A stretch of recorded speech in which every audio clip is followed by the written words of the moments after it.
Next one's from Hank Beanie, and the subject is Jim Cornette as a coworker. Hey guys, Jim Cornette is a man with a volatile temper and history of some really unhinged behavior. Some of the highlights are: he spit in Ed Ferrara's face, he bashed out all the windows of Casey O'Connor's car, he was arrested for trying to kill independent wrestling promoter Terry Landell, and he gave death threats to Disco's good friend and partner Vince Russo.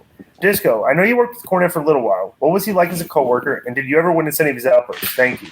I was always cool with Cornette. I worked with Cornette and Impact when Vince was there, and I never saw any. Well, at the TNA show, I did see him spit in Ed Ferrara's face. I was an eyewitness to that, like, feet away. Yeah. I was right there. He came up and he cut a promo on him for Ed doing the Oklahoma, making fun of Jim Ross, the Oklahoma gimmick he did on TV, and Cornette never forgot about that. And literally watched him cut a promo and spit on his face. And Ed literally wiped the spit off his face. And really classy Cornette, really classy.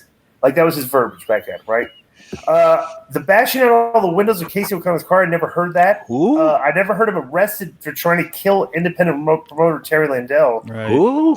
And the death threats thing was that was Kenny Boland's kid tipping off Vince that he should get a restraining order or a what do we call order of protection against him because he might do something. He also slapped Santino Marella in the locker room and smashed out the window in his own car when he got ribbed, and they used it in a segment. Right, but I will say that this about Cornette is very, probably more so than anybody else, very passionate about protecting the integrity of the business, and that's been his shtick for a long time. And if you make fun of the business, he's got an issue with you, and he will like cut a promo on you. He will slap you. Say he's very, like I said, he's very, has a lot of convictions. Where he's very invested in his beliefs, and it's like I never had any issue with him. As a matter of fact, we'd sit in the green room at TNA sometimes. And he's you've heard his podcast. He's an excellent storyteller. Like when he tells a story, he's just very entertaining. Like he's a very entertaining guy to be around. If you listen to a guy telling stories and stuff, because he's one of the best promo guys in the business ever in the history of the business. But I never saw. Other than the spit in Ferrara's face, the other stuff, I have no clue. I never saw that. But what's your take on Conan?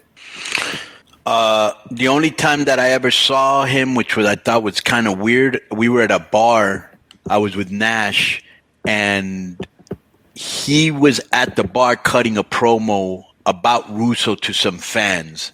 And I was just like, really, dude?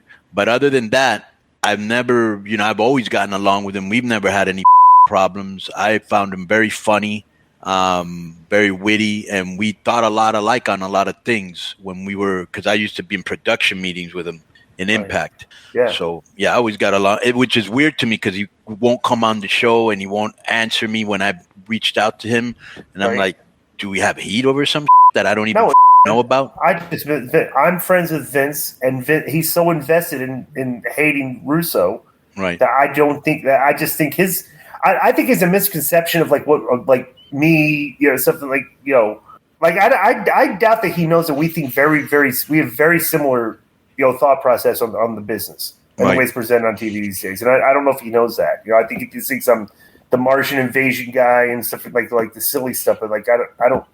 I know he doesn't listen to us, and I know his co-host is not a fan of you, Brian Last. The Brian Last guy. So that's why I think that maybe he's not doing the show. So. And even though Cornette has put you over, right? On his show while this guy is trying to bury you, so it's kind of interesting that he won't come on the show. So